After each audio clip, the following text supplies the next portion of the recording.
welcome to the God is a Geek podcast. My name's Adam Cook, and thank you to Chris White for hosting last week. I needed the day off. Terrible, but he's not here this week. But thank you anyway, Chris. No snark, no nastiness. Just thank you, Chris. Thank you also, Adam Carroll, for being here every week, pretty much. Jesus, sorry. I'm sorry, have I shocked you with my kindness? I don't know. I nearly died from tea. Oh my god. Oh, really? That's not a way to go. Yeah. You're very welcome, Adam. You're very welcome. I'm always happy to be here. Okay, Gary, I think you're probably up there with near enough every week now, aren't you, Gaz? I think I am now. Okay. Never thought that'd happen, I'll be honest. No, and do you know what? I enjoyed. I don't want to get too much insidery stuff. No one wants to hear me go on about how great the God is a Geek team is. I enjoyed listening to Chris last night. Well, a lump to my anus, and I was really, really, really proud of you guys. Great podcast last week. I am quite surprised. I will say I'm quite surprised because round about now, I'll be completely behind the curtain time. I'm usually saying to people, right, this is the date we're going to do at least our first couple of days of Game of the Year. Right now, I can't do that because the games, they don't stop. They won't stop. They won't stop. Right now, Tetris Effect is out. Mm-hmm. Spyro, by the time you listen to this, Spyro Reignited Trilogy is out. Battlefield V, it's already kind of came out, but it's also out properly. And Hitman and Fallout. And just, what the hell? This is some packed end of the year, isn't it? I just want to appreciate that for a minute. Yeah, this is probably bizarre. the first. This is the first year I think I've been really behind on certain titles because they're just really. Yeah. I really. Yeah, like I'd be with you on that. I still have to touch Assassin's Creed. I know Gaz has to play Red Dead. Like, yeah. do you know? And it's really annoying because I always like going into Game of the Year pods with at least some sort of goal of every title. I don't know. See, I don't know it's going to be possible because do you know what? I actually didn't even mention then Just Cause 4, which we will talk about later a little bit. I didn't mention Pokemon Let's Go. And whether or not you guys are excited about that, neither of you can deny it's a huge game. And Darksiders 3 is this month as well. Like, it is. People talked about Red Dead being this like big game killer, and like, you know, Black Ops was before that. They got out of the way, but November's brutal. And again, we'll get to that later. I want to start off though, and apologies a little bit. I missed last week, so it's kind of the Adam Cook show this week, talking about some games I've been playing. And the first one is Tetris Effect, right? And there's a reason I want to start with Tetris Effect. And that is because I'm just going to let you two now, because you two are both likely going to be on the Game of the Year pods. I want you to both know I'm probably going to be fighting very hard for Tetris Effect to be in our top 10 of the year. Not any other list, the actual top 10 of the year. And I want to know right now, how do you feel about that? Gaz, do you want to go first? See, I'm surprised. Fuck you, Gary. But I'm not. Straight in. I'm sorry, it's not the wrong podcast. Please continue, Gary. Not even because it's, you know, I expected bad things or anything like that. It's literally just I didn't expect the response this game's got. No. I mean, I'll be honest, I've not looked at it yet myself, so I can't comment I'll too say much, this. Right, I'll say this, just very briefly. I'm not going to dwell on this part. Obviously, when reviews go up, sometimes we've played, like when Call of Cthulhu went up, like Gary, you reviewed it. Adam, you'd played it. I think you'd finished it. No, you hadn't finished it because you couldn't. Yeah. I'd played a few hours of it. And I think probably all three of us, I think, Gary, did you give it a 6? I think you gave it 6 or 6.6. 6, yeah. Yeah, I don't think I would have given it a 6. I don't think Adam would have given it a 6, but that's kind of the beauty of the podcast. So in that respect, the reason I'm saying that is that, like, Chris gave Tetris Effect a 9, okay? Which is a fucking brilliant score, okay? Tetris Effect for me is a 10. Whoa. It's that good. So yeah, but then again, so is Tetris. Anyway, I refer to what I said a few minutes ago, Gary. I said I'd go into this podcast, guys, being nice to you. Okay, so let's try and keep pushing it in. If you don't like Tetris, okay, you're not going to play Tetris Effect and go, "Oh God, I suddenly like Tetris." Okay, it's Tetris. At the end of the day, this is Tetris. Okay. However, it feels like an idea that someone came up with years ago. And then it got shelved. And then someone said, no, but what if we... Nah, don't worry. It's basically Tetris by way of Lumines. Now, if you don't know what Lumines is, I don't know that I want to sit here and explain it to you because it's... But it's also kind of like musically or perhaps even visually, it's a bit Res-like. And if you know my taste in games, what I'm describing here is kind of a perfect game. Like the exactitude, the meticulous nature of Tetris with Luminez's music, rhythm action with Rez's visuals. I'm describing like a mesmeric experience, a trance-like state of it's an amazing game. And then when you strap the VR in and you put the headphones in, it's kind of emotional in a really peculiar way. Like I haven't yet found a way to articulate how it makes me feel. I think I said it on the review video. The closest thing to it is that I remember when I played Google Earth in VR for the first time, where you can physically transport yourself to anywhere in the world, like, your childhood home, your friend's house, your place of work. And it's like quite an emotional state to be able to do that. It's, you know what I mean? It's quite a strange feeling. And although Tetris Effect isn't that kind of thing, there's moments where the music is so in time, the beats are in time with what you're doing. It reacts to how you move the pieces around, and you'll look away just for a brief second, because obviously it's Tetris, it gets quicker and quicker. You'll look away briefly from the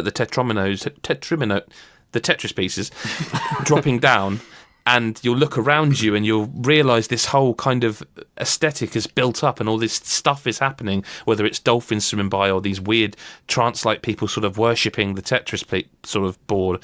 And it's just like, it puts a lump in your throat. It's drugs Tetris, I suppose, but it's incredible. Like, it's flawless. It's just... And I've seen people go, oh yeah, but it's not $40 good. It fucking is. It's Tetris. Like, think about Game Boy. Like, Tetris was all you had, and you played it non-stop, and everyone played it. Your wives, your mums, your dads, your older brother who didn't get gaming. Everyone had to go on Tetris and got it, didn't they? It's kind of the way it is, though, isn't it? These days, it's like, unless it's like a Red Dead or something like that, people are like, oh, I'm not sure about that price. You know what I mean? It's a weird state that we've kind of got into. 'Cause, like Tetris, like you say, Tetris was kind of the game, and in many ways it still is. And it is, so but this isn't them going, let's just put Tetris on PS4. Like I say, you've only got to go and look. YouTube.com/GodIsAGeek. It will be one of the more recent review videos. You've only got to look at the visuals, and I deliberately captured, I suppose, if you like, 2 levels, because I didn't want to put all the different kinds of levels in there and show everything it's got, because seeing them and this amazing soundtrack in duality together, it's just brilliant. Like, I didn't want to ruin that for anyone, and it's a kind of aesthetically boring video because of that, but I didn't want to spoil it. I've seen like just going back to the music side of it, and I was actually completely blown away by the way the music works in it. And the video that I saw, it was based... Now, I don't know if this is like the way the music is across the board, but this was just the one particular video. It had almost like, if anyone has ever heard jazz music, and when jazz gets really sporadic and it just gets a bit crazy, like it sounds like so what you're hearing there, right, is the game's music, or rather the ambient soundtrack reacting to, say, when you turn a piece and then when you slam a piece down, like a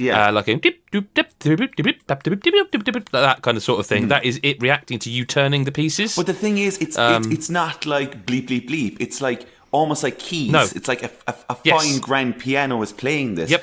And to me, that's exactly it. Even we all know that Tetris, the general concept of Tetris is astounding. Like, any person that plays a video game and says Tetris is shit, I just don't really understand.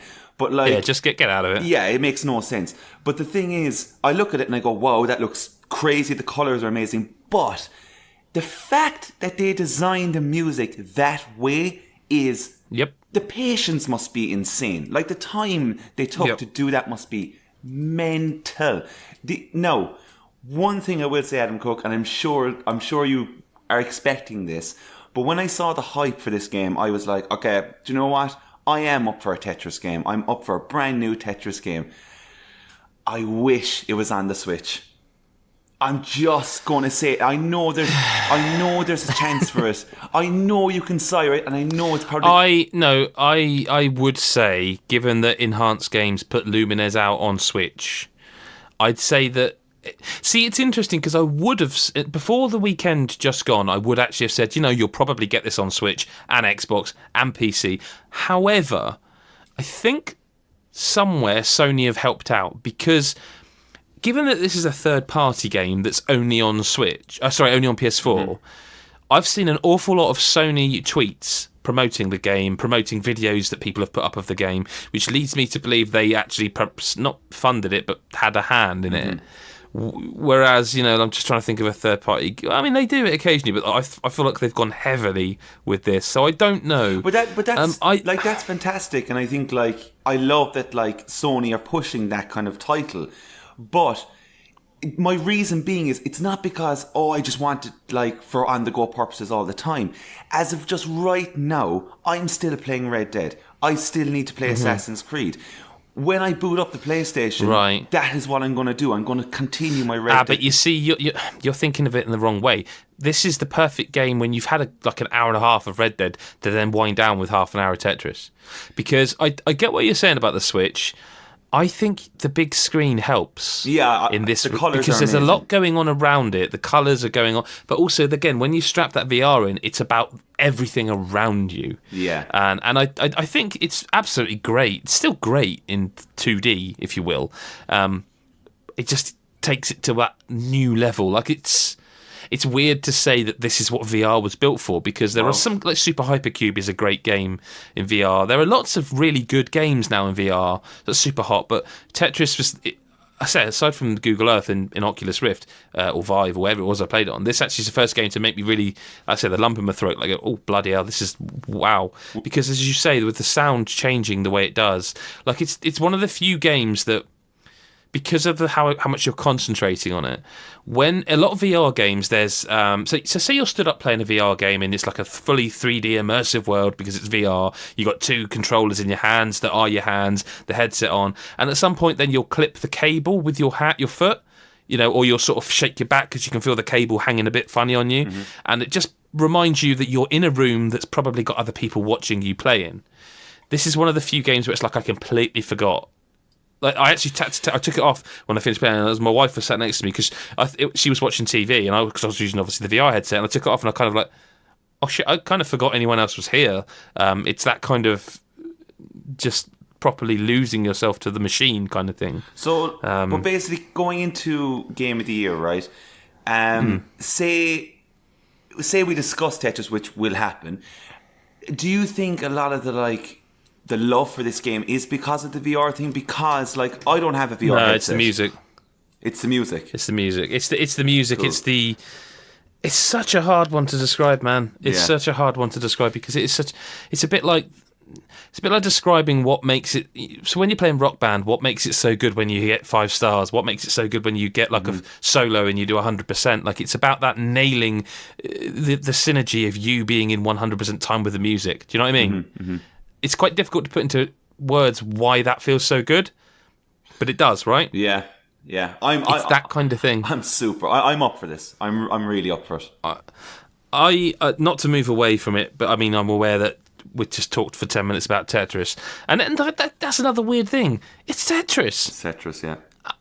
I can't. I've always loved Tetris, but it feels like almost the natural conclusion. I don't see what more. This is closing the book on Tetris for me. It's what more could you do? I suppose you could add more levels. You could add DLC, new songs, whatever. But let's talk about Spyro Reignited Trilogy because I've played 5 or 6 hours of that, and I feel like we should address it because I feel like people are hyped through the roof for this one. Is it just me? I think we said it before, but I remember playing. I played all the Spyro games. I simply can't remember a single bit of it. So you'll be pleased to remember that I'm in exactly the same boat. Great. And after playing 2 to 3 hours of each of them, I still don't remember any of them. I'm playing through them, and by the time this goes up, there'll be a review video and a review from Chris White. And I said this to him in the video, and not to repeat myself, but he talked about there are moments in the games where he's oh yeah, I remember this, I remember that. I had none of that. Yeah. And which isn't to say I didn't enjoy it, but just to say I was I don't remember any of this. This, I know I've played them. I remember the box art. I know I've played those games, but none of it is like, I remember this. Whereas in Crash Bandicoot, I remember all of it, you know? So to put like down a comparison here, right? When we all got Crash, when the new trilogy came out, the Insane trilogy, we all remember moments of Crash. I think Crash more than Spyro. That's a given. Oh, I think so. However, I forgot how difficult the first Crash was. How is it with Spyro in terms of difficulty? Are you getting a very difficult platformer, or what is it? 'Cause No, I can't you're remember not. that. It's kind of the opposite. Okay. It's the opposite. It's actually quite...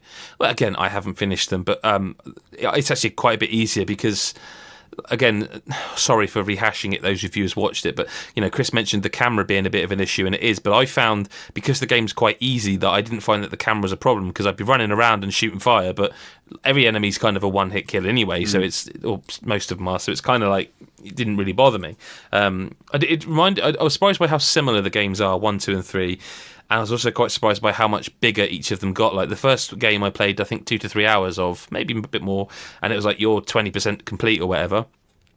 I played the same amount of level of 2 and 3, but 3 it was like you are 3% complete. It's like, wow, these games got bigger. You know what I mean? There's more of these. But then there's skateboarding and more everything, I guess. It looks beautiful. Spyro, they all look absolutely gorgeous. The voice acting's great. It's done by the guys who did the Skylanders games, isn't it? Toys for Bob. They did the Crash Bandicoot ones as well. That makes sense. I mean, that was kind of born from Spyro anyway, wasn't it? But they do all look great. The art style and stuff is brilliant. So I mean, it makes sense that this looks good. To be fair, as someone who's enjoyed all of the Skylanders games, like Toys for Bob are a very underrated developer. Like they really are. Like they did the Toys to Life thing. They made probably the best one. Well, Lego Dimensions was excellent, if ill-fated. But they, whether you like Crash Bandicoot or not, they were incredibly faithful and made a beautiful version of it. And they've done the same with Spyro. There's some, having a look at some old footage of games. There's some things I think people might not like. Like I feel like there's a few little concessions. Like I'm pretty sure. There's some animations gone from like mid-level loads and stuff, but I don't think many people are going to be overly fussed.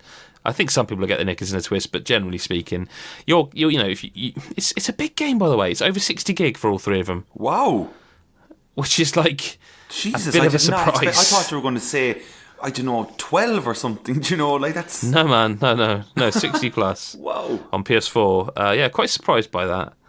It's bigger than, and this will transition us nicely. It's bigger than Battlefield 5 is on Xbox One X, which again I'm really? rushing through these, but that's a surprise. That's a big surprise. Is. I think that was like 30, 33 or something. Not big at all. I talked to Stubbsy, who reviewed it for us as a freelancer, and about Battlefield 5, and he mentioned that it felt a bit like the time to kill felt lower. And that put it in my head of like, oh, so is it more like Call of Duty? And I think it is. I've not played very much, and I'll explain why. I'm going to feel bad saying this. Black Ops 4 this year. Do you remember how everyone was like, oh, no single player? Oh my God, what? Yeah. I kind of feel like Black Ops 4 has shown why these games don't need a single player. So dropping into a shooter campaign that feels kind of like a tutorial, like they all do, I don't know. It's beautiful looking, for sure. It's damn nice looking. And the guns it feels faster. Everything about Battlefield 5 feels faster than previous Battlefield games, which is welcome if you play a lot of Call of Duty. I haven't played enough to make a full judgment. I think Battlefield's in an interesting spot because I don't know I feel like launching without Battle Royale is not a good one, Yeah, when they said like that wasn't going to be a launch thing, I was like, that kind of started a few alarm bells ringing because I was just thinking that is that's the part that's going to separate it, or it's going to make it a bit more relevant. And I'm not... I've not played the new one, so I don't know, but it just kind of feels like maybe it's going to be missing one of its biggest selling points. Have you not got EA Access, Gaz? No. Oh, okay, I thought you did. I say you can probably grab it I think it's on there. So I don't want to spend too long talking about Battlefield because I haven't played enough, and I think Chris, probably if he's here next week, which I think he will be, I think he's played more, and I think, and we'll have a review up by the time you listen to this, so it's probably better that you go to read that by Stubbsy, because, he's played all of it, if you know what I mean. I just want to quickly say that I think it's definitely in an interesting spot, because I personally, correct me if I'm wrong, but I think the hype for this Battlefield has been very strange. I'm not really hearing the excitement from people, right? And I really think when the new Call of Duty came out and everyone was all about Blackout, I think they got a bit of a kick in the balls, because I don't think they expected that to happen.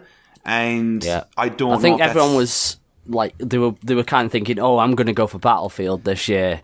Then obviously Black Ops came out a bit earlier. They're like, okay, we'll give it a try. And I think, myself included, was just like, you know what, this is very, very, very good. But the thing is, I think what people, I don't think they're intentionally not putting their battle royale in, because obviously if they could have it ready, they would. Yeah. Problem is, I think people aren't quite accepting how popular. I think a lot of people are like, oh, PUBG has been not forgotten, but certainly has started to. It's on the wane compared to where it was when it was the biggest thing, because of Fortnite. And I think there's too many people writing Fortnite off as, oh yeah, all the kids play it, and forgetting that it's actually genuinely popular.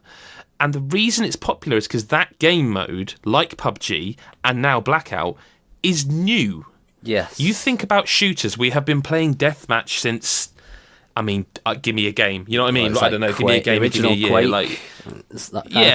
On console, split screen 4-player, GoldenEye, that kind of thing. Yeah. That's been around for a long time. Battlefield's large modes have now been around for a long time. Battle Royale is a new concept relatively to gaming, isn't it? Yes. And I feel like if you're a shooter and you haven't got that, people will ask why. Yeah. I don't know. I'm going to play more Battlefield 5. I am. However, I haven't put it on the docket. I'll tell you the reason why I haven't played more of it is because I started playing a game that I have been wanting to play for some time. And I don't know about you guys, but I'm telling you, Adam Carroll, this right now. Adam Carroll, you need to play The Messenger. Oh, yeah? It's on it's on my list. Like how... Oh. Okay, so look, hang on a second. Before you go on here, right? This is one of the games that are on my list to get to before Game of the Year. Okay, so what other games are on that list? Tell me what other games are on that list, and I'll tell you how high up this needs to be. So, I have Assassin's Creed Odyssey. Okay. I know I'm going to add in Tetris. Mm-hmm. I have The Messenger. As a right now, that's all. Probably Battlefield, maybe. Depending. But and definitely Just Cause. Just Cause is definite. Yeah, that's not out, obviously. Do you know what? Actually, I'm being unfair to you guys, knowing that you like games like Iconoclasts, which has got that sort of retro aesthetic and good writing. I actually think this needs to be on this. This game's genuinely funny. The writing is razor sharp. The action is very, very rewarding in that it's incredibly responsive. And the soundtrack. The soundtrack. It does this thing. It's a headphones game, man, by the way. You need to. It's so good, the soundtrack. There's this thing of it's playing this 8-bit soundtrack, right? And then you go underwater and it goes bang. Instantly sort of muffles the music. Instantly. I'm trying to think of another game that does it. Some games do this. Mario Odyssey does that, I think. Might be, yeah. So the second you go underwater, the music's still playing, but it's now underwater. Yeah. And then you come out and you literally go up, down, and it does that. And it's just oh wow, this game's good. The only reason I'm not saying Game of the Year is because I've just got to the point where, and I'm not going to spoil it, but there's a thing that happens which probably people have read about by now, but I'm not going to spoil it. I remember. I've got to that point, and while it looks great, definitely has changed the game from one thing to another, and at this point I'm not sure if I actually like that. I gotta be honest, man. I think that that being out there from critics, I think it's a really weird thing to say. Yeah, but also how do you review that game without saying, by the way, I know. This game's 2 games in one? It's it would be like reviewing Brutal Legend and not mentioning it's an RTS. Yeah. Do you know what I mean? But I'm not going to go on about The Messenger because I need to play that more. Yeah, I know. I've been listening to Tenacious D. Jack Black's been on my mind. Before we get into news, because there's more games to come, but there's a lot of news. I want to hear about a game that I've nearly bought 3 times because I feel like we should cover this game somehow on the website, whether it's a video, whatever. I have seen a lot of videos of this. I'll be honest, I saw a video today, because it's only £10 via PlayStation Plus, The Quiet Man I'm talking about, and I saw a video where it's like, do you know what? I've gone from wanting to play this because I'm thinking, how bad can this be? Maybe it's so bad it's funny, to looking at this video and going, I do not want to play this game. It looks awful, and not funny bad. It looks straight up one of the worst games in years. Adam Carroll, though, for some reason, you paid money for it. I did. But do you not feel like there's a part of you that has, like, this is where I was until I saw this. I was like, I kind of have to know for me. It's not good enough that everyone's saying this. I need to know this. Do you know what I mean? I'm genuinely going to be... Look, I'm going to be straight up and say that I am somebody that... If you tell me this is the worst thing ever that you'll watch or play or hear, I'm getting it. I'm straight up getting it because I need to experience these things. They're so fun. Yeah, I got this game, The Quiet Man. So, like, for people who don't know, it's developed by like a studio called Human Head Studios, who actually did 2006's Prey. Right? I didn't actually know that going. Wow, are you sure? Yep. Yeah, they did. I'm going to Google that because that doesn't sound possible. They did 2006 Prey, and they did the Wii U port of Batman Arkham Origins. Yeah. Wow. Yeah. So they haven't. Yeah, they were the ones doing. They were making Prey 2 at one point. Yeah, they were, and I think that's got cancelled or something. But yeah, that's right. So yeah, they made this. So that was kind of my thing. I was like, how bad can it? Like, it's like we saw the trailer, and me and Gaz were discussing this just before we were recording. That, like, when they announced it, all of a sudden it was just, here it is. It came out so quickly, and I honestly, after playing the game, I think the reason they did that is because if they said, oh, here's a new game called The Quiet Man, this is the story, this is what's going to happen in it, and it's coming out in February. From the moment they announce it, like any other game, we're going to be sitting there going, oh, when are we going to see the next piece of gameplay or whatever, right? I think they threw it out because they knew that the game was a fucking travesty. And it straight up is. Like, this game is like, it's set in New York City, you play like some deaf protagonist, and if I'm going to be honest... Is he definitely deaf? Because I'm confused. I've seen videos where like there's Adam subtitles Cook. at the start of it, but then later on he talks to someone and we still don't get subtitles. Like, what? This game should have been called The Confused Man, because honestly, every single moment of this game, it doesn't really make sense. I don't know what's going on. Like, he's chasing after some person called the Birdman, who has kidnapped some sort of like musician, like a pianist or something. So I'm like, okay. Now, if anyone has seen the game, it goes from like actual like proper cutscenes, like FMV. Yeah. It then just kind of goes real, acted by humans, like real you and I acting. Yeah, so like a Quantum Break kind of thing. And then you get your gameplay pieces. For a lot of people, like, I'm going to be straight up and say I hate that. I honestly don't like it. I don't like when it gets that, when it's real. I hate it. I hate every game that ever puts that into it. This is the reason I got it, though, is because it's cheap. A lot of shit has been said about it, and you can finish it in one sitting. But honestly, you can finish it in one sitting if you have the patience, because the gameplay is absolutely abysmal. It is so clunky. It is just so badly made. And don't get me wrong, I'm a person who likes to kind of always find some sort of good in games. I hate being that negative Nelly, which, by the way, we'll get to in a while over something.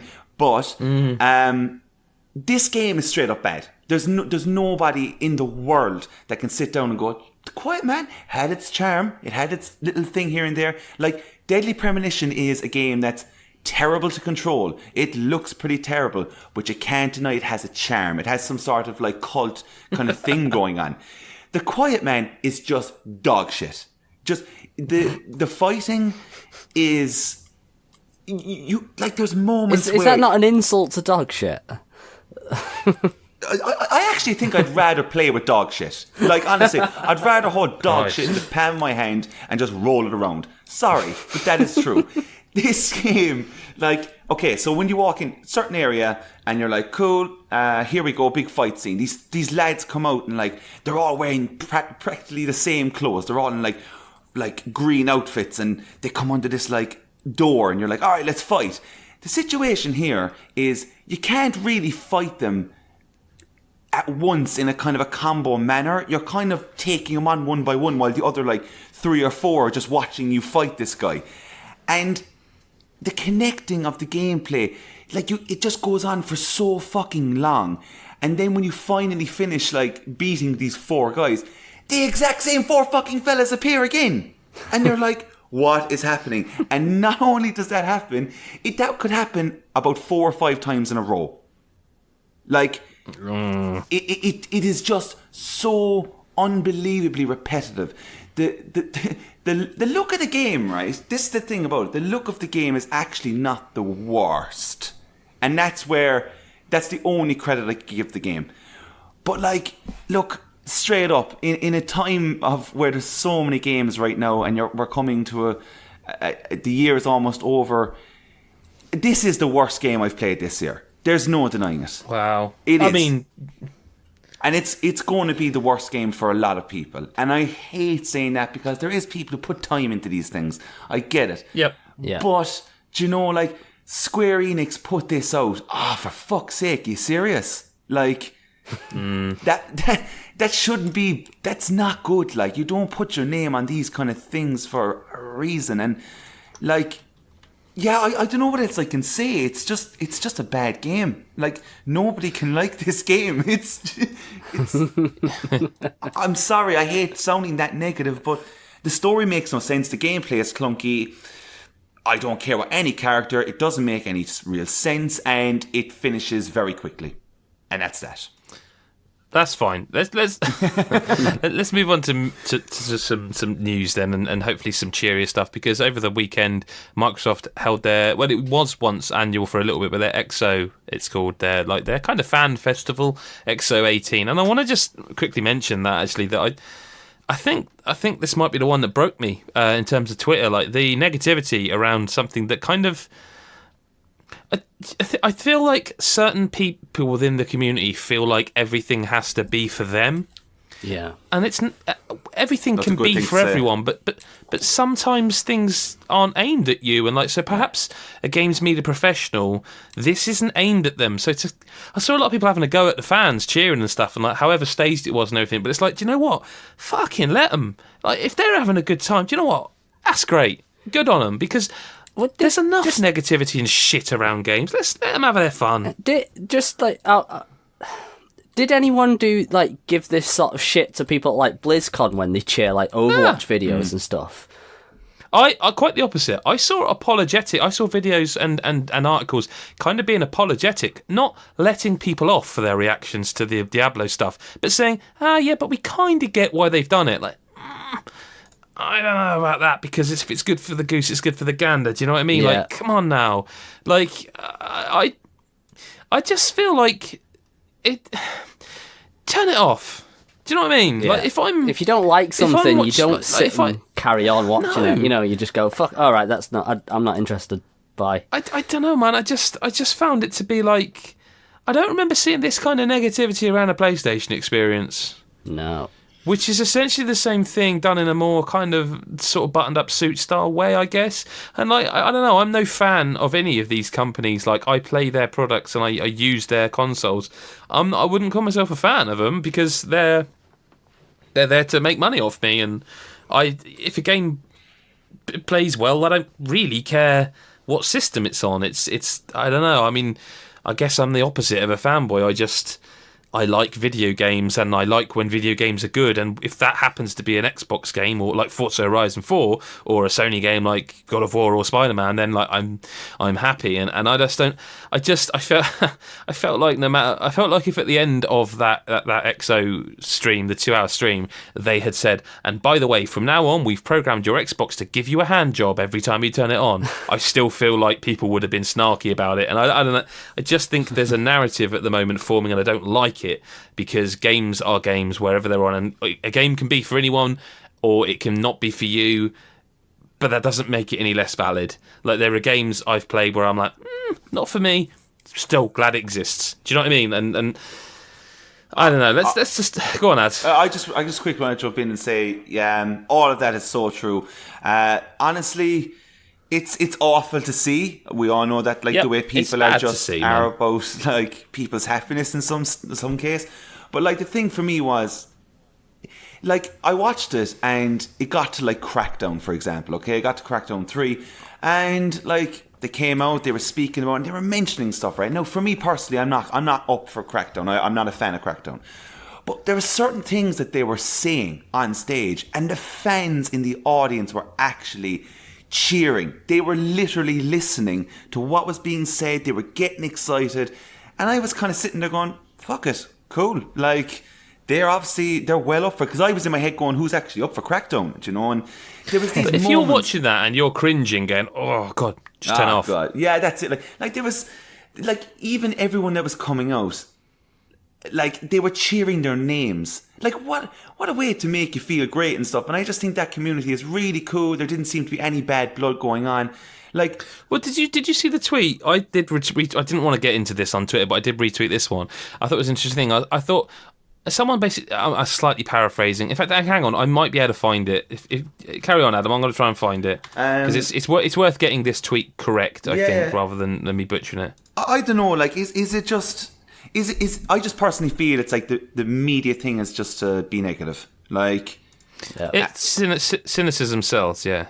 Oh, here we go. I found it. It's Robbie Cook, Cook with an E, the wrong way. He's actually the head of marketing and PR at Rebellion. But I saw his tweet and I thought that's great. And he said, it could also be that these people are just excited that a major gaming event is in their country. Absolutely. And not LA or San Francisco for once. Let people enjoy things. And I think that sums it up perfectly. And that we should probably now talk about some of the news, don't you think? Yeah. Right, so Void Bastards, great name. It's a strategy shooter from Irrational Games co-founder Jonathan Che, coming to Xbox One and PC. Great art style. Reminded me a bit of Borderlands, if it were more comic booky. I think it reminded me of 13. Yeah, that's exactly what I was going to say. Yeah. But yeah, we don't know much about it other than it. Like I say, it's a shooter that's inspired by Bioshock and System Shock 2. It's a strategy shooter. New game announcement. Nicely done. Kingdom Hearts 3 has got Winnie the Pooh in it. Brilliant. And yet again, another Kingdom Hearts trailer where I wish I liked Kingdom Hearts. Are you not sold on this one, man? No, I've never got on with the series. I'm on the same page. I'm the exact same. I tried the first Kingdom Hearts. I said this before on the podcast. The opening segment on the beach, not for me. Bores me. Don't really get on with it, right? Oh, God, yeah. I think 3 looks really good. And so much so that I hope that when it comes out, it's probably not going to be the case. But I'd like it to be a game that newcomers can just jump in on. Because it looks really nice. I'll tell you another game looks really nice. Devil May Cry 5. How they showed the training mode and they did a little sort of section where they showed the development. And you know what? It looks smooth. I feel like this game's going to be excellent, but still not quite as good as DMC. Yeah. I'm with you on that. I think people are just going to consistently have that be in their bonnet. The fact that. But I think Capcom are going to have a real good year next year, like with the start of it. Anyway, with Resi and that, like, I'm interested. Do you know what I mean? Yeah. We don't even know what else they've got coming either. There must be something else Resident Evil. Well, that is a big release, Resi 2. I mean, well, let's not talk about Resi because I think DMC 5 looks great. I don't think I'll ever be able to personally shake that thing of I want my sequel to DMC 2, which this maybe even looks like it might be kinda in its own way. Gameplay wise, though. Definitely. Oh yeah. Sea of Thieves, the Arena, is a competitive game mode coming in 2019. You guys seem to have been enjoying that recently, Sea of Thieves, Gary. Yeah, you and some other site. I'm really enjoying it again. Every time you play it, I'm jealous that I haven't got the time to because it just. Every time I see it, I'm like, God, yeah, this game looks gorgeous, doesn't it? Yeah, I mean, I will say I don't think I'm that keen on the volcano stuff after playing that. Just because it's a bit too hectic. If they just tone it down ever so slightly, I think it might be a little bit more fun. But yeah, I mean, this seems like because they only showed like as kind of a teaser thing, didn't they? And Yeah. I'm like, is it a separate like instance kind of thing, or is this still all going to be set in the main world? Because I mean, surely it has to be cordoned off somehow. Maybe It's probably like Destiny 2, where you like there's a crucible. yeah, but I mean, Maybe somewhere you go that is separate. yeah, I like the idea of it though. I think it could be a lot, because when you have a good like battle at sea with another crew or whatever, then you usually have some fun with it. So a whole game mode kind of dedicated to that seems, because it removes that feeling of, are they going to attack me? You know what I mean? You just like, you know what, fuck it, just dive in, have fun, have a fight. You know, it's like, there you go. You know, it removes that barrier and you just jump straight in. Well, I forgot actually to mention this, so I just quickly slip this in. When they were talking about Kingdom Hearts, they also talked about Final Fantasy, and they said Final Fantasy 13, 13.2 and 13.3 are coming to backwards compatibility, but the next year Square are also going to bring, and they actually said something like the biggest Final Fantasies, and then they went 7, 9, 10, 10.2, and it's like, sorry, did you? And I thought actually it was a translation error, and she hadn't heard him say 8. He didn't say 8. He skipped over 8. Why and 8's really good? But why isn't 8 coming out? Is there? I don't know. Is there a thing I've missed? I never got on with 8. I do think out of those ones, I think it is the worst. Out of all? Yeah, like out of 7, 9 and 10, okay, but in its own right, it's still... I don't know, should be out, Squall's still no just a prick. He's just such an unlikable character. I couldn't get on with him. I was kind of like, just please die. Whereas Tidus is just... I'd easily take Tidus over Squall. Squall was such a moody prick. Oh, Jesus, no, Tidus is a pain. Tidus is... He's still better all than Final Squall. Fantasy characters are bad, let's just say it. Tidus laughs. Final Fantasy characters. When he laughs, it is the worst. It is. Forza Horizon 4 is not the worst, and Fortune Island, that is the first proper expansion, December 13th, Gaz. Yeah. Looks pretty good. 100% in. I mean, I was always gonna be, really, but I was surprised that it was so soon. So, I mean, I knew they obviously they were doing like 2 expansions. They've got at least planned. But I hope they do a mad one like the Hot Wheels. Yeah. Yeah. I don't know how it would fit actually, but then it did it last time. They managed. That's it. So. I mean, I could never have guessed that was going to be the other expansion with the last one, and again, I could never have guessed how good it actually would have been. So give me that. We also got absolutely. We also got like a load of news about Game Pass. Like the first month is now going to be $1 if it's your first month, which is a great deal. PUBG is entering Game Pass. There are other games like The Good Life from Swery. Lots of games coming to Game Pass. That was one of the things I saw the most snark over, and I just don't get it. But Game Pass is brilliant. Yeah, we've had that conversation. Yeah. It's just, before we get to the biggest news, I guess, Just Cause 4. Now, I knew this was happening because we got the trailer ahead of time under embargo. Exactly. Yeah. That's just kind of the only noise I can make for that. I'll be honest, I watched it just before we started recording this because I was like, I've not had a chance to watch it yet because I was out. I didn't see the thing live. I was like, I need to watch it because everyone said how good it is. And I'm just like, yes, please. I didn't care about Just Cause 4. So the thing is, Just Cause 3 was a really good game. It was let down across all formats, not just PC, which is where I reviewed it on, but on PS4 and Xbox One. It was let down by technical issues in that, it took forever to load. The console version, the frame rate was dog. The thing is, now we've got the Xbox One X, the PS4 Pro. I'm kind of hopeful that they can deliver on what Just Cause 3 was, obviously taken to the point where there's a fucking tornado scorching through the island that you can just get involved with, but it will run beautifully. And that to me, I kind of wish this game was out this month. I'll be honest, I never had any real issues that I can remember of with Just Cause 3. I genuinely can't think of a technical issue that I went. Maybe loading screens were long. I think that's what I suffered. Oh, mate, long is not doing it justice. On PC, it was over, it was minutes. Yeah, I just want to quickly say though that I've been so excited for 4 since it's been announced, and I honestly think that this series has just been improving each entry. Oh, it has. And 4, like, 4 is going to be so much fun. Like, I hope so. The stuff that you are able to do, and it looks incredible. That trailer, though, again, I had the same thing when they first showed it at E3. I was like, just give these guys a Fast and Furious license. Because this, like, that trailer was essentially... it was essentially like a Fast and Furious trailer, just kind of dialed up to, like, not 11, it was past 11, way past 11. Yeah. So it's like, give them that, because that'd be brilliant. And, I mean, to be fair, that's kind of what this game looks like, and I'd be into that. It is. Wasn't my favourite announcement, though. My favourite announcement, the penultimate piece of news we've got this week, is the Xbox Winter of Arcade. When he said those magical words, hey, do you remember that thing, Summer of Arcade? My heart skipped a beat, because that was like the golden generation of, at the time, downloadable games. Yep. Winter of Arcade has been announced. They wouldn't tell you what games are coming. I think Below will be one of them. I'm refusing to believe it until it actually happens. Well, I did think it was slightly strange that they announced Winter of Arcade, and then when the guy said, what games are they? He said, find out at the Game Awards. It's like, no, but this is your show.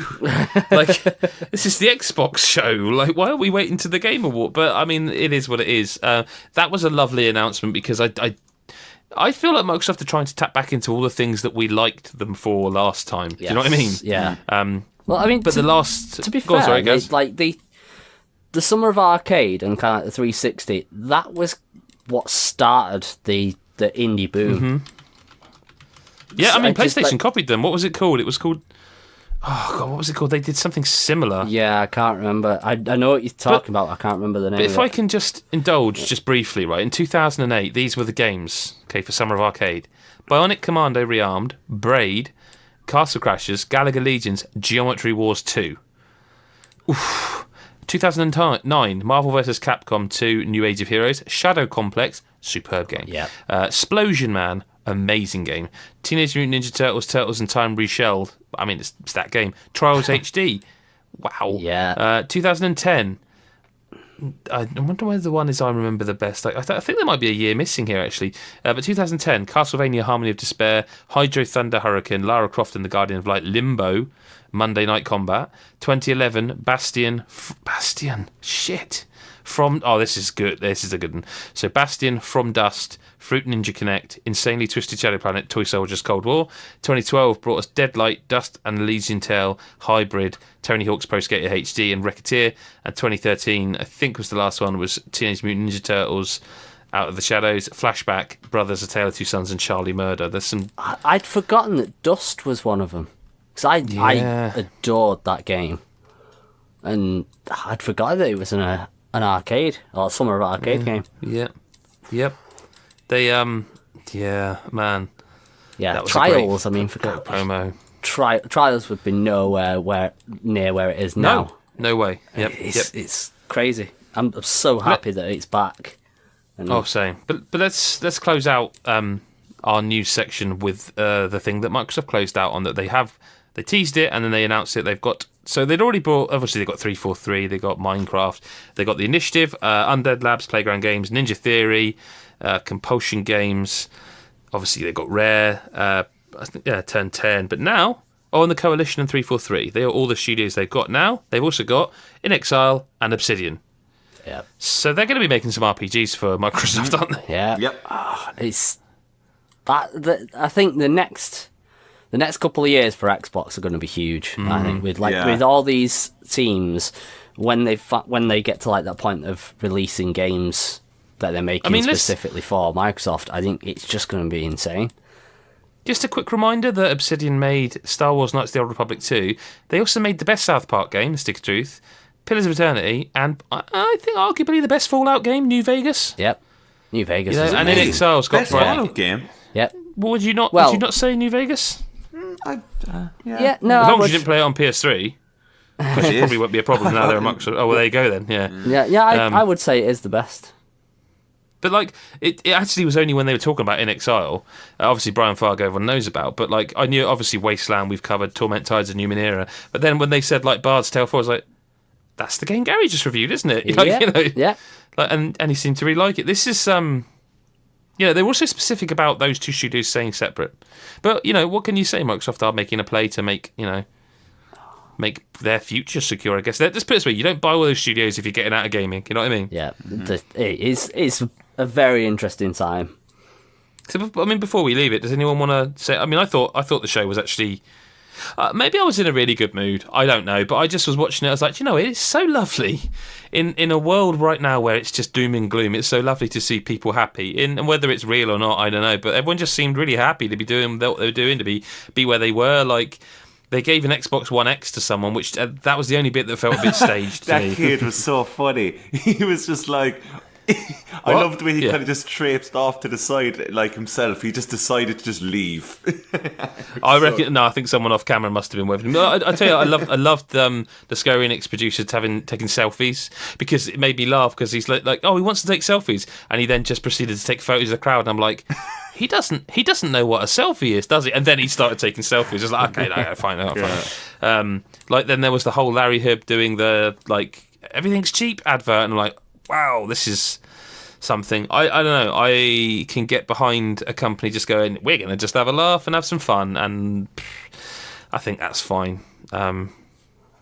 Shall we do some listener questions? Yep. I can answer this one straight away, but I'm not going to. Oh, okay. David Ayers wants to know what game has the best fishing. I'm just going to go ahead and say it and point out the obvious. I would like to think it's something like Sega Bass Fishing. I'm going to say Red Dead Redemption 2. Really? I really enjoy the fishing in that game. I just did it once and I was like, alright. No, I really enjoy it. I think it feels great. Yeah, but that's... Gaz? I spent an awful lot of time on Ocarina of Time's fishing. I really enjoyed that. But I don't think I've ever really played the fishing side of many games. Yeah, Final Fantasy 15 brought us in. I still feel like we should be saying Sea of Thieves, but there's still no fishing. The question isn't which game has the hypothetical best fishing. I'm going to say Red Dead. I really like the fishing in that game. It's really satisfying and relaxing, and I like it. It's not an exciting answer, but...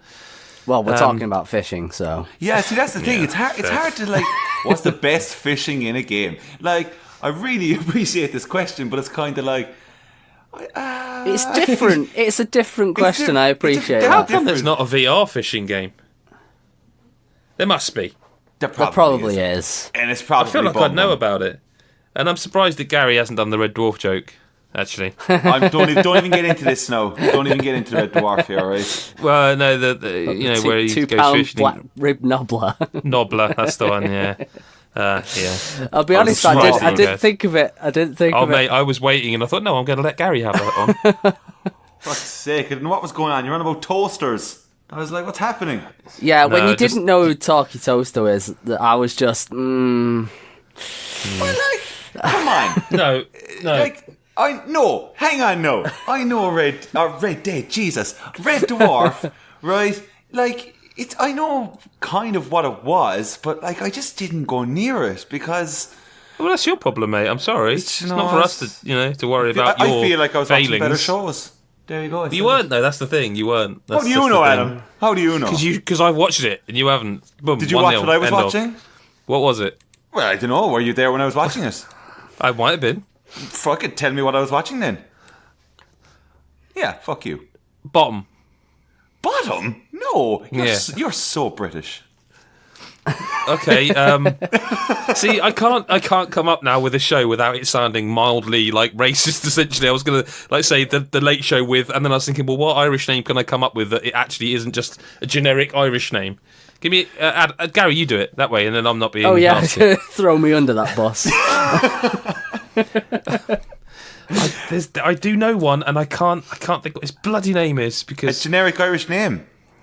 No, I'm trying not to come up with a generic. I'm trying to come up with someone like the equivalent of David Letterman, because I know there was a show in Ireland that was like that. Oh yeah, but I don't want to make up his name because you it might say sound... Liam Neeson. He's Irish, and he's definitely not the most Irish name you'll ever hear. So, terrible. Well, if you're trying to find that show that you're talking about, are you on about the Late Late Show? Yes. And it would have been, there was 3 hosts. I think the newest one is Ryan Tuberty. I'd never have got that. The one prior to that was Pat Kenny. Can I guess that the third one's name is Kieran? Oh, you're fucking so off there. Like, is it a woman for a start? The original Late Late Show host was a man known as Gay Byrne. I know that name. Was he not in Father's Dead? No. Okay, let's move on before Okay. Right, Thomas at Llama Fluff. This is a great question, and another one I feel like I can answer really easily. With Hitman 2, Fallout 76, Spyro, and Pokemans? But yeah, let's go with it. Fuck it. All landing on the same week. Who do you think will be this year's sales casualty? We can't catch them all. Sorry, great pun at the end. Hitman. I'm going to say, Hitman. Yeah, out of them, definitely Hitman. Yeah. Fallout 76, I think, will be the one that critically does poorly. But, like, we ran some polls and it won. Like, people want to play that game. I'd be honest with you, I want to play that game because I feel like I want to see what that game is. And but they are poll, like, that's got a lot of adverts on the telly. The what? That poll, though. I mean, yeah, I know. Look, but let's move on from that. But like the Fallout is the game that is like advertised between football matches. Yeah. Spyro is just nostalgia. People will buy it, whether they won't, And Pokemon's Pokemon. And Hitman, without moaning about it, we didn't get review code until very late.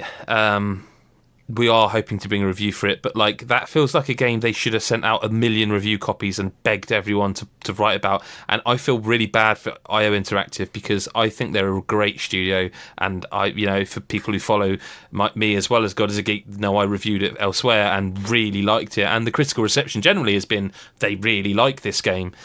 So I think that's a shame. I don't know.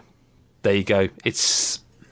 I think it's going to do the same as it did last time. And it's a shame because I felt like, from what I'd seen of the marketing, like with the way they got Sean Bean and stuff, I feel like Warner got it. I feel like they got what the game was all about. And then at the last hurdle, it's like, and I know we aren't the only people who didn't get review code. And it's like, everyone, there's no entitlement to it. Like you're not entitled to an early copy, but like, at some point when you've been doing it nearly 10 years, you sort of expect it a bit, and it is what it is, and there's no point moaning about considering what happened to IO initially, you'd think, this is a game, they want this pushed as much as possible beforehand. So it's just like, it should have been out with plenty of time to spare for review, and it's a shame, because I do think this game's going to suffer a lot because of it. It's a crying shame because it really deserves to do well. But let's say, hopefully we're wrong. Yeah. I mean, I sound stupid saying these things anyway because I never played the last one. But it's in Game Pass. It's in Game Pass. Yeah, but I think it was you that said last time, like, you might as well wait and play this one because this one's got all that content in it. And so I don't 100% know. So it has, if you had the previous game, I think you might need to buy like the expensive edition to get all of the first levels as well. Right, I'm not 100% sure on that, if I'm completely honest with you. Oh, fair enough. Like, I'm not entirely sure. I was a bit confused because it's like when I was reviewing it on PC, it literally said that all that content was installed, but it never let me play it. So I don't know if that was because it was pre-release. Yeah. But I know that definitely if you have Hitman on PS4 or Xbox and you buy the new game on that, you'll get that content. Right. But like I say, first one's on Game Pass, so I've always got that option to just dive in and have a go. Darren at ROTMM asks another great question. I want to thank our listeners because these are great questions. When was the last time you felt so divorced from the widespread critical reaction to a game? Either positive or negative. This isn't a question about a game that is lowly rated that you still love it for all its faults, or the opposite, you hate it but you can see why it's lauded, but one where you just genuinely cannot fathom the praise or derision a game is getting. So the one... I feel like if we were in a room together, everyone would be looking at me right now. Well, Every single one of you would be looking at me. Because I know what your answer will be. I'll say the game that I think what he's asking here is there a case where it's like, I just don't get it? Yes. Yeah. And for me, as much as we muck around and joke, Smash Brothers, I do not get it. I play a fighting game, and even if I'm shit at it, I can appreciate the technical nuances that other people are good at. Smash Brothers, I just don't see what people love about it. I feel so divorced from it when people are going on about how great Smash Brothers is and, oh yeah, we need the GameCube controller so we can... why? This game is bad and people love it. They love this game, this series. And like Nintendo are almost hanging their whole year on that game. And I'm like, I will not be reviewing it for God is a Geek, Nintendo. If you're listening, don't worry. We've got someone lined up for it who really likes it. Well, not that. They're the series. She's a fan of the series. I do not get it. Will never get it. I can't see what people are seeing in it. Like, I don't get why everyone loves it. Is it because it's got loads of characters in it? Is it because it's Nintendo? Because it's just that competitive game. It's just that really competitive Nintendo fighting game that just it has a history of just that, and it's never going to go away. And but it doesn't feel like if you're better than me at that game, you definitely win. It doesn't feel like that. To me, when I've played them, and it doesn't feel like, oh, no, this guy's clearly better than me. I find like at the end of the match, it's like, I ain't got a fucking clue why I'm not good, you know. But he's also asking as well in this question, I think, a game... I think it's like two answers you must give, if I'm right. Well, I can give my answer for the other one as well. Like, the other one was more recent. It was Sunset Overdrive. Okay. I really liked that game, and yet it got smashed in the critics. And I'm like, I don't get it. This game is just balls out fun. It's Insomniac. It's I don't get it. I don't get it. I don't get why you're not liking it. It mechanically is great fun. Yeah, just didn't get it. Didn't get what everyone didn't like about that. If I'm going to pick to answer that part of it, for some reason it always comes into my head straight away, but I really enjoyed Lollipop Chainsaw. It's one of those... Lollipop Chainsaw is an excellent game. It's an excellent... Yeah, excellent. It's so much fun. At the time, man, that was getting like 2 and 3s, like out of 10. And I just was kind of like, this is like... I remember playing it and just being like, this is crazy, it's hilarious. Yeah, it's not amazing, but it's not broken either. Like, and people were reviewing that game as if it was unplayable. Like the way The Quiet Man is getting reviews. Like, I'd say there's probably higher reviews on The Quiet Man, which is ludicrous. But so I'd pick Lollipop Chainsaw for that one. And then, if I'm going to be brutally honest, as of right now to answer the other part of that question, I'm going to have to say Fortnite. I'm sorry. There's, as time is going on with Fortnite, I'm really beginning to really fucking hate it. Like, I think first off, the game is just not for me. I've played it and I'm not good at it. I don't have the patience for the building thing. I get people are great at these kind of games, and look, that's fantastic, but what really makes me dislike the game is it's making a lot of kids into little shitheads. And that's just like, I'm not even saying that for comedic value, but it's the truth. I'm seeing just a nice bonus. Yeah, it's just I see a lot of kids who play Fortnite and they're little pricks, and I'm like, yeah, I don't know what it is, what made this game think you're this way, but it's annoying. I don't know that this is really in the spirit of his question, but the one thing I really dislike is like revisionist history. Like, I hear a lot of people now saying about how good Darksiders was, but how the sequel wasn't, and I'm like, I don't know what planet you're on. Yeah, I mean, yeah. I would say, I mean, I still think the first one was better, but the thing that I loved about that series is that they were two actually very different games. Yeah, the same DNA. But... Yeah, it wasn't like... I mean, I can't think of a good example. Maybe say Tomb Raider, for example. Like, the first Tomb Raider, the second Tomb Raider were basically the same game, just with a few extra bits. Whereas, like, Darksiders was kind of like a Zelda game, and then Darksiders 2 was more like Diablo sort of thing. You know, it was more of a loot adventure game with more story than Diablo, but yeah. And yeah, I mean, I still don't get why people were like, Darksiders 2 wasn't that great. I was like, yeah. It bloody was. It was very good. I've just remembered a more recent one, ARMS. Everyone seems to love ARMS. Is that still doing well? I think I just don't get it. I don't get why people are raving about that. Completely forgot about arms. I don't know. Gaz, have you got any that have interest? Seriousness, like the time to be Caravan Gary is gone. Yeah, I think. Yeah, I mean, it's probably Dark Souls 2.